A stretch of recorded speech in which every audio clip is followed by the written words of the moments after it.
안녕하십니까, 우스입니다. 이번 영상은 제가 정말 강조드리고 싶고 이 주제로 저는 경제에 대해서 완전히 눈을 뜨게 된 계기가 되었던 얘기입니다.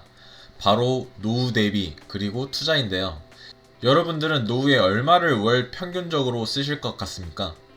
평생 이걸 생각 안 해보신 분도 있을 거고, 생각을 해보았다가 계산하기 귀찮거나 어려워서 안 하신 분들도 있으실 겁니다.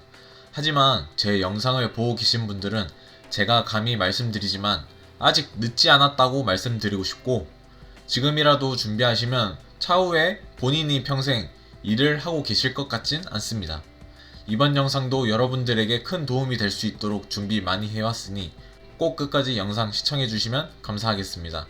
지금 이 영상이 여러분들의 노후를 책임질 수도 있습니다.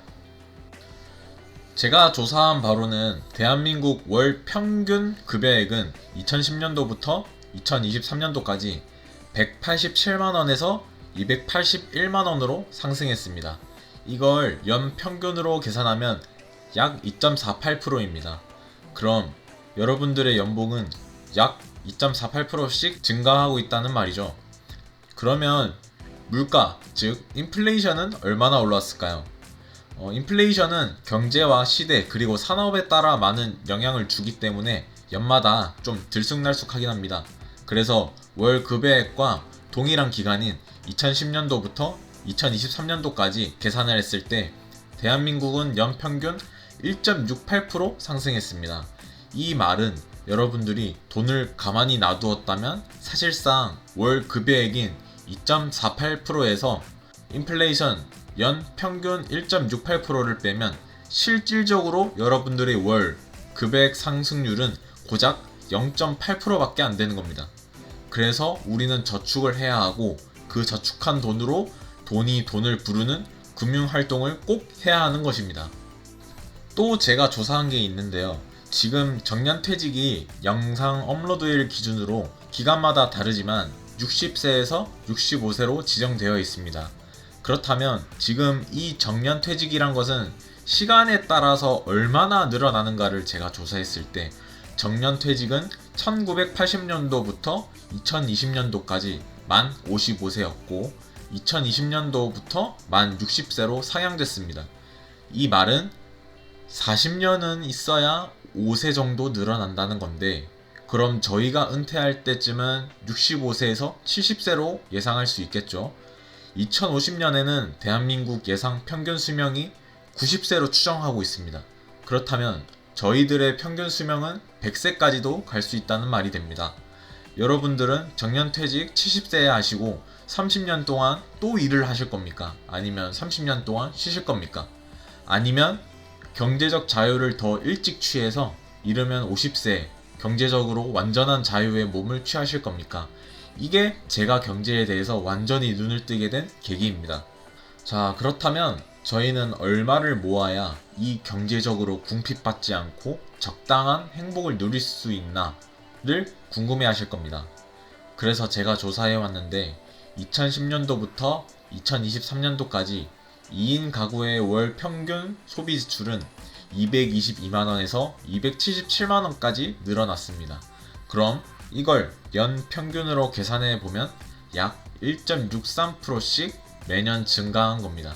그렇다면 저희가 2050년에는 2인 가구의 월 평균 소비 지출은 얼마인지 무려 344만원이 계산됩니다. 이 정도면 한 달 벌어서 한 달 산 꼴이 되는 거죠. 계속 인플레이션은 상승하고 그에 맞게 월급이 오르지 못하기 때문에 이런 상황이 발생하게 되는 겁니다. 그래서 다시 한번 강조드리지만 저희들은 조금이라도 더 빠른 시기에 돈을 모으는 것을 시작을 해서 돈을 불려 놓아야 하는 것입니다. 그래서 이제 제가 어떻게 대비를 해야 하는가에 대해서 알려드리겠습니다.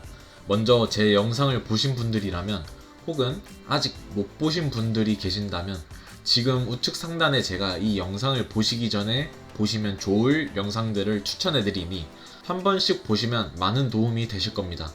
그리고 제가 영상 설명란에 링크를 남겨 놓을 테니까 참고하시면 되겠습니다. 제 영상을 보신 분들이라면 아마 절약하고 저축하시는 방법은 이제 어느 정도 감이 잡히셨을 거라고 생각합니다.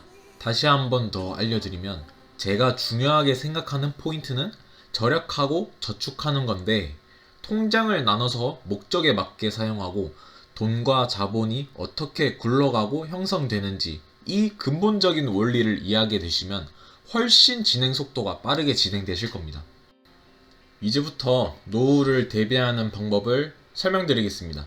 크게는 연금 혜택에 대해서 준비하거나 목돈을 형성해서 그 목돈으로 투자나 재테크를 이용해서 복리의 효과를 활용해서 경제적으로 성장하는 방법, 이렇게 나눌 수 있습니다.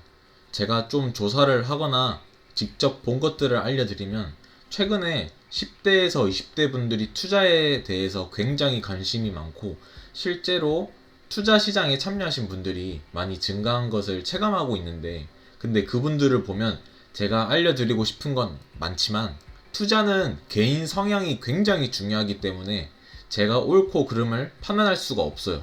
그래서 저는 제가 하는 방법을 알려드리고 좀 더 여러분들이 실패할 확률은 적으면서도 조금 시간이 걸릴지라도 성공할 확률이 높은 방법을 알려드리면서 이 베이스를 잡아드리려고 합니다. 투자는 주식을 기준으로 알려드리겠습니다. 일단 국장은 제가 추천드리진 않습니다. 왜냐하면 주식이란 투자를 함에 있어서 저는 제가 보는 관점과 국내 주식은 전혀 맞지 않다고 생각하기 때문에 국내 주식은 추천하지 않고 해외 증시, 미국 증시 위주로 설명드리겠습니다. 먼저 해외 증시를 알기 위해선 나스닥 100 그리고 S&P 500, 다우 지수를 아셔야 합니다. 먼저 나스닥 100 지수는 미국 나스닥 시장 상장 종목 중 시가총액이 크고 거래량이 많은 100개 비금융 업종 대표 기업으로 이루어진 지수를 나스닥 100이라고 하며, S&P 500은 미국 전체 산업을 대표하는 500개 기업 대형주 중심의 안정적인 구성으로 편성된 지수입니다. 다우 30은 미국의 30개 대형 우량주로 구성된 주가 지수이며 대형주로 편성된 만큼 변동성은 많이 적은 편입니다. 그래서 쉽게 말씀드리면 나스닥은 세 가지 중에 변동성이 제일 높고 S&P는 그 중간, 다우지수는 제일 적은 편이라고 생각하시면 됩니다. 물론 무조건적으로 그런 건 아니고 시장과 상황에 따라서 다르게 흘러갈 수는 있습니다.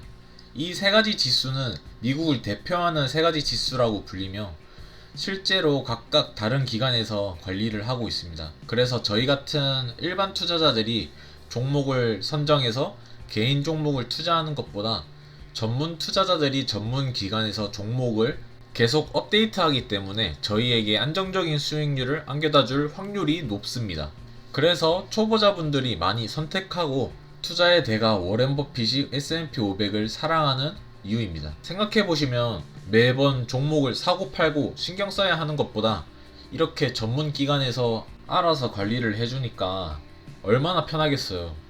하지만 사람의 욕심은 끝이 없어서 이보다 더 높은 수익률을 추구하다 보니까 이 지수에 대한 투자에 대해서 끈질기게 하기는 어려운 면도 있습니다. 장점이 있으니 단점도 있겠죠. 투자이기 때문에 절대적인 수익률과 원금 보존이 된다는 법은 없기 때문에 충분히 공부를 하고 시행하셔야 하는 것은 명심하셔야 합니다. 제가 이제 강조하고 싶은 건 적금과 아까 말씀드렸던 세 가지 지수 중에서 제일 변동성이 심한 나스닥 100 지수의 수익률을 계산해 볼게요. 참고로 주식은 과거의 수익률을 보고 무조건적으로 투자하면 안 되지만 제가 예시를 알려드리기 위해서 알려드립니다. 적금을 매월 100만원씩 30년씩 저축을 했을 때 적금 금리를 아주 높게 4.5%의 금리로 하면 얼마가 될까? 계산해보면 30년 뒤의 원금은 총 46,000만원이고 30년 동안 비과세 상품은 절대 없겠죠. 그래서 세후 이자 포함해서 저축액은 약 5억 6천만원이 됩니다. 그래서 30년간 총 수익률은 54%에 그치고 나스닥은 매주 4만원씩 1년에 총 208만원 투자한다고 가정했을 때 과거의 통계 기준으로 했을 때 30년 뒤의 원금은 약 6천만원이고 수익금은 무려 약 10억 원이 계산됩니다. 결과적으로 봤을 때 연간 53%의 수익률을 얻고 총 수익률은 1600%가 되는 겁니다. 이게 복리의 효과 때문에 이렇게 나타나는 겁니다. 적금에 비해 원금도 훨씬 낮고 매주 4만원씩 분할 매수했을 뿐인데 이렇게나 큰 차이가 나오게 됩니다. 저는 이 나스닥에 투자하는 마인드는 뭐냐면, 미국 회사에 장기간 투자하는데 얘네들이 나보다 더 잘하니까, 그러니까 전문가겠죠?